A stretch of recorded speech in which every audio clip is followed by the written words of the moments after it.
Hey everybody, welcome back to the channel. As you can see, I've named it the Department of Comics with Agent DeCamp. So welcome to the Department of Comics, where I like to talk about comics, things in comics, and like to show you some of the comics that I buy. Recently I went to MEGACON in Orlando, Florida.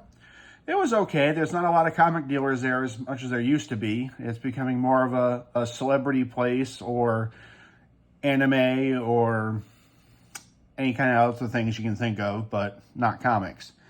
But I did get some pretty good scores there. I'll start off with some CGCs that I bought. This one here is Captain Marvel, number 12, the Virgin variant by Mark Brooks in a 9.8. Actually got it for a really good price. So I am a Captain Marvel fan. Well, actually, I like Carol Danvers. I liked her better as Ms. Marvel, but they made her Captain Marvel, so I'm going to follow it along. Okay, so we got that one. And then I picked up a Captain Marvel 31 variant with the new Ms. Marvel on it, a 9.8. It says 80. I didn't pay 80. I actually got it for 65, I think. So, but pretty cool. I kind of want to get the this whole series in 9.8s if possible, because they're all new. Nobody buys them. Nobody reads them. So I should be able to find them in good shape. Okay. Another one here was a dealer there had mystery slabs for $50. You go up there, you can pay $50, and you pick one of the packages, you open it up, and you see what you get. So one of the ones that my wife picked out and she ended up getting was this Batman 109 variant for DC Pride. It's a nice cover. I like it. I like Batwoman. So it's a 9.8. Pretty cool. Okay. My wife likes opening stuff like that. She's a gambler. So we bought more. So we got this G.I. Joe Real American Hero number 107 and an 8.0. Pretty nice. We got this issue of Prophet number 5 with a Stephen Platt cover and a 9.8. Nice 90s goodness there. A really cool one she picked was this one. Daredevil 188 and a 9.8. Nice Frank Miller cover there from 1982. Very sweet. And then she got this one here. This is funny. It's Black Panther number 5. This is where Shuri officially becomes the Black Panther. A nice Storm and Black Panther cover there by Campbell. It's only an 8.0. And all I can figure is right at this top corner right here, you can see it's bent up. I don't know if you can see it in the camera. So, but the corner's bent up. So obviously you could tell that CGC dropped the book, because nobody would have sent this to be graded if the corner looked like that. So, what a shame, but still, nice to have. Okay, we got this one here, an old DC, Ghost Castle number 1 and an 8.5 with white pages. That's from 1975. Sorry if there's a glare there. I'm still new at this. I'm working on it. So, nice book. We got a Silk number 1 variant cover from Eastside Comics in a 9.8. One of these days I'll work on something so I don't have to have all the glare here. Maybe I should start doing these at my desk. This is a cool one though. It's a PGX 9.4 of Amazing Spider-Man 346. Eric Larson cover there. Not bad, not bad. And the last one she got was a CBCS 9.8 of Spider-Man 2099, number 37, with the Venom cover, Venom 2099. So, very cool. Okay. This is probably going to be a long video because I bought a bunch of books. Okay, here's one I got. Amazing Spider-Man 132, Molten Man. And once again, prices on the books is not what I paid. You usually get good discounts once you buy a bunch of them together. I got a 134, Amazing Spider-Man, the first Tarantula. It's got written on a little bit. Actually, so did the Molten Man. But what can you do? At least I own them now. I got an Amazing Spider-Man 207. I already had a newsstand. I just wanted to get a direct edition. So, let's see. We got an Amazing Spider-Man 270. It's Spider-Man giving Firelord the beatdown on the cover. I got an Amazing Spider-Man 278. Two of them, actually. One newsstand, one direct. I don't know why, but I always seem to buy both if I can get them. Amazing Spider-Man 302, a nice newsstand. McFarlane cover there. Very nice. Okay, this is something interesting I didn't even know existed. This is Fantastic Four number 371. It's the embossed Human Torch cover. The second printing was red, the first printing's white, but this is the newsstand copy because on the directs, the barcode's on the back. So I thought this was interesting. I didn't know it existed. It's damaged. Unfortunately, it can't be pressed out. You know, there's little crunches there, one there. Because it's an embossed cover, you can't press them. But I don't know. It's kind of neat. I like that I own it. I am a Fantastic Four fan, first and foremost. So I got a bunch of these newsstand copies because this is around the time that newsstands were becoming less and less. So this is a cool number 400. Part of the Jim Lee run of Fantastic Four, number 5. Nice little newsstand there. And we also got number 6, Jim Lee, newsstand. Basically all the Fantastic Fours I'm going to show you are newsstands. This is number 529.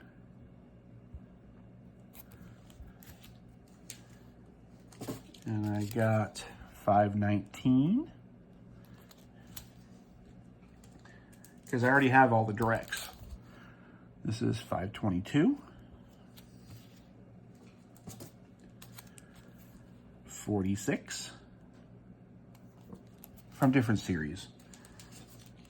32.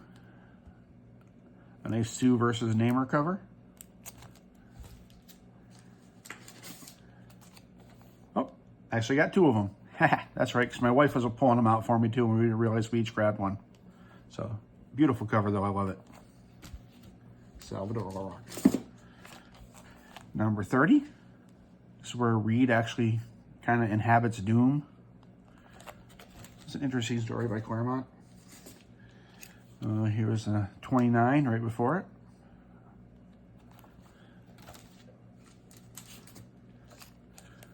Number 28. I said these are all newsstands. 27. I always liked this cover. Everybody's like, oh my God, Sue's marrying Doom. They didn't realize that Reed was in possession of his body. This is a really cool cover. Number 26. Doom in a type of Fantastic Four outfit. Sue at the bottom at his knees. Yeah. Number 24. Claremont run was actually pretty good. I enjoyed it. 23.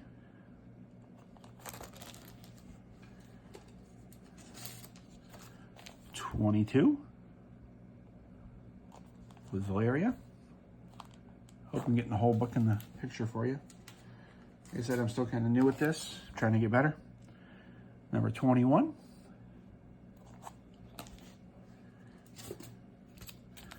Number 20. Okay.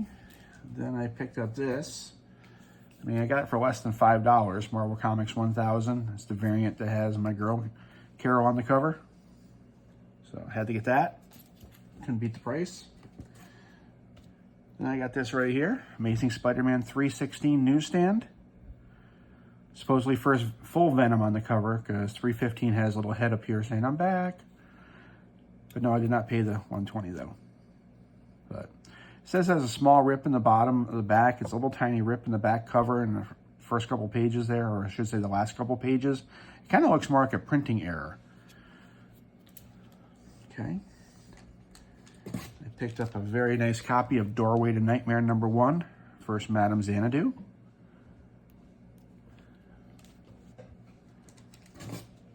Amazing Adventures #4 with the Inhumans and Black Widow. It's in really nice shape. Amazing Adventures 12 with the Beast, where he becomes Harry and he fights Iron Man. This was later reprinted in an Avengers book that I have later on, you'll see. Amazing Adventures 14, more with the Beast becoming furry. And Amazing Adventures 17. We actually have the origin of the Beast. There he is, what he looked before,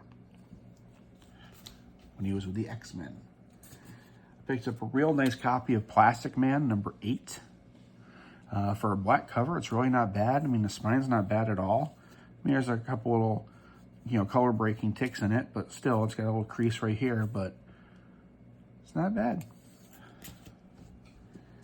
Nice little Silver Age stuff. I got a Metamorpho #3.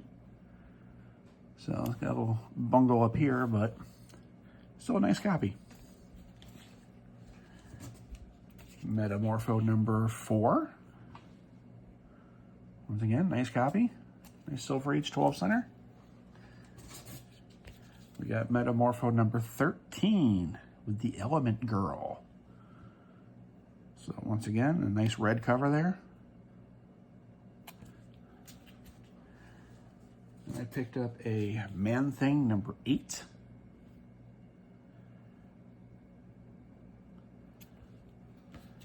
Gotta love that Bronze Age horror. I got a Superman 190. I actually have a copy of this from when I was really little, but it is loved to death. I read it so many times, so it was really cool back then when I was little. So I happened to see this one for the price. It's like, yeah, I'll get a nicer shape one. This one's really cool. Then I got this one here. I just love the cover. Superman 192. He and Lois have a little baby boy, and he wants to spank him because he's a brat. So he actually got some child abuse on the cover. Then I got an Atlas Comics Wolf the Barbarian #3.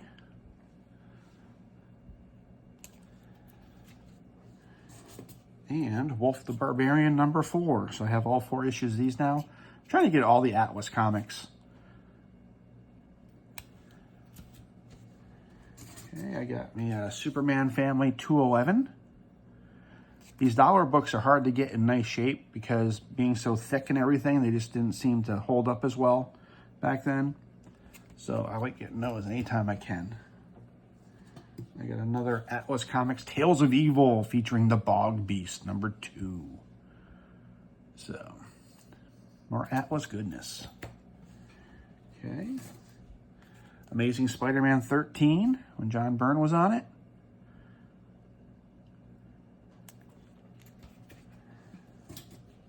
Amazing Spider-Man 2. I'm not sure if this was the A or the B cover, but I needed them both, so I only found the one.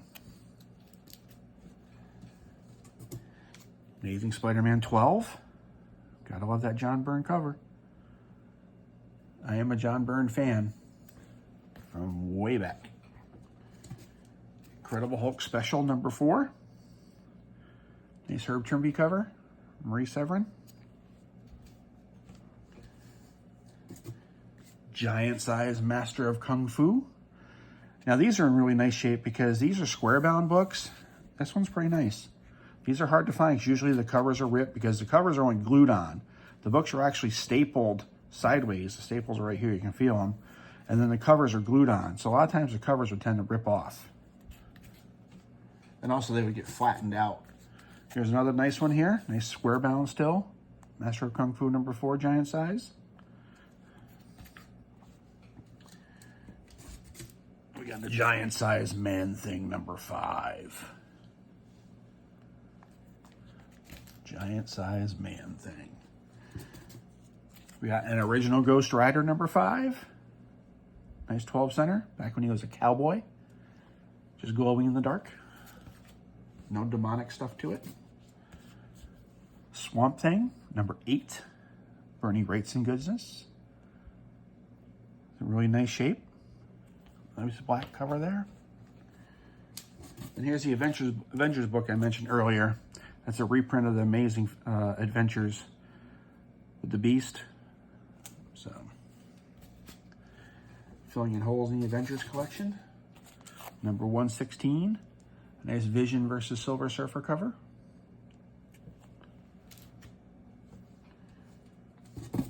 Avengers 106. Saying Iron Man is slain. There's no one here but us.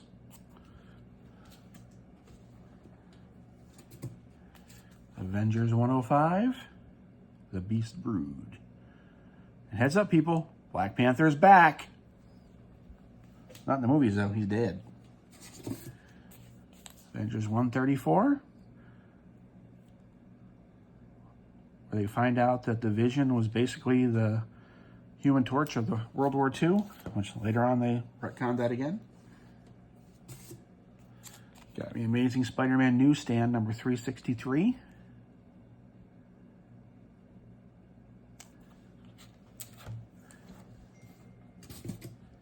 Amazing Spider-Man 358 with the Punisher. 3-part gatefold cover.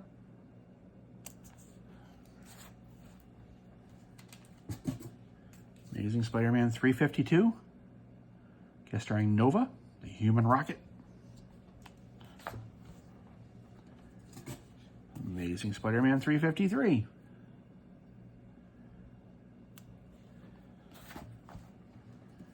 And Amazing Spider-Man 342. The Black Cat and the Scorpion.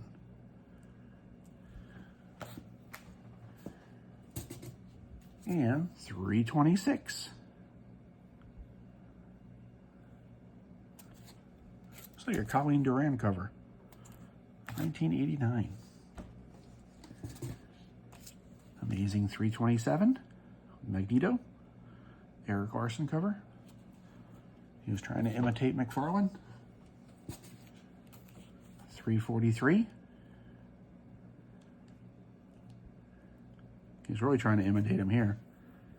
Having his leg go over his shoulder. Damn. Okay. That looks painful. Okay. Amazing Spider-Man Annual 2000. I can't believe how some of these went up in price. Like I said, I didn't pay that price, but still, it's unbelievable. Amazing Spider-Man Annual 99, I think it is. It's behind the price sticker. More of the John Byrne run of Amazing Spider-Man, number 18.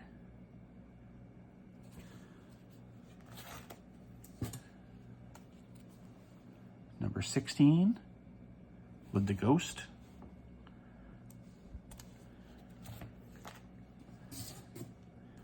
Number 14.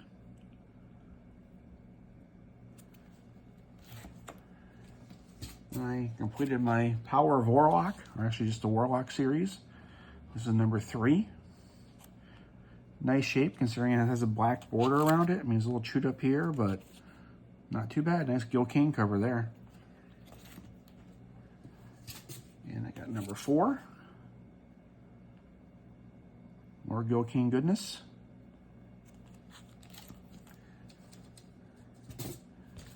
Number 5. Featuring the man called Doom. Doom on Counter-Earth. Number 7. Dr. Doom and the Brute. It was actually the Reed Richards of Counter-Earth. Number 9. Which is where Starlin took over. And number 12. And with those, I have them all now. More Jim Starlin goodness there. We got another Atlas Comics, Weird Suspense, featuring the Tarantula. It's got a little goo mark up here. I don't know what that is, but at least I got it. That's all that matters. I got it, and it looks decent. Marvel Presents number 6. I believe this is the only one I needed, so now I have all the Marvel Presents too. Nice older Incredible Hulk, 165. It's in really nice shape. And I got the Mighty Isis number 3. These are actually kind of hard to find, especially in decent shape. This one's got some blunted corners. But overall, it presents kind of good. Yeah. We got Daredevil, number 103. The Black Widow. And Spider-Man. I got an issue of Flash. A newsstand copy of $3.49. This is from '85, so newsstands were still pretty much the dominant one. It's got a stamp on the cover here. I don't know what that's from, but there's an issue I needed, so the stamp doesn't really bother me that much. I'm a completist. Amazing Spider-Man 286 with the rose. Amazing Spider-Man 170. This is back when they were really good. And then I picked up some of the MEGACON exclusives. This here is Batman Adventures Mad Love number 1, the Orlando edition. So it's a Fan Expo exclusive. You can find it on their website. I picked up a Fantastic Four 52 reprint. That's a Fan Expo exclusive for Black Panther. Nice Perillo cover there. And also along with that, I got the Virgin variant. Not too shabby. They also had another copy of Batman Adventures 12. It actually has Harley in her new costume, and Ivy in looks like from the Batman and Robin. Was it Batman and Robin? No. Batman Forever. No, I don't remember. But still, she had those goofy horns on her head. But there are so many different versions of this book out there now. That's a Fan Expo exclusive. I picked up the Fan Expo foil Batman and the Joker Deadly Duel by Mark Silvestri. Nice foil cover there. And along with that one, I picked up the Virgin variant. I don't know how well you can see the foil on there. It's pretty dark. And I picked up a Batman Beyond number 1 exclusive. Fan Expo. You can find them all at shopfanexpo.com. And they had a foil variant to it, so I had to get that. Love, Terry McGinnis. Okay. And I got this nice Daredevil number 1 variant. It has Matt and Elektra in her Daredevil costume. Fight in the hand. And last but not least, the Virgin variant of that book. So, overall, that was a pretty good haul, I think. Also, another thing I did there, the only reason why I really went to MEGACON this year was I wanted to meet Ron Wilson. Ron Wilson used to draw a lot of the Marvel 2-in-1s. So this is number 7 annual from 1982. He signed that for me. Right there, Ron Wilson. He signed this one here, Marvel 2-in-1, number 100, the last issue before it became The Thing in his own series. Signed it right here, Ron Wilson.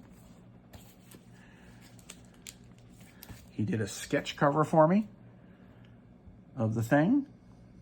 I asked him to have him smoking a cigar, but I think he forgot. So, well, what can you do? Okay, then also I have this copy of The Thing here.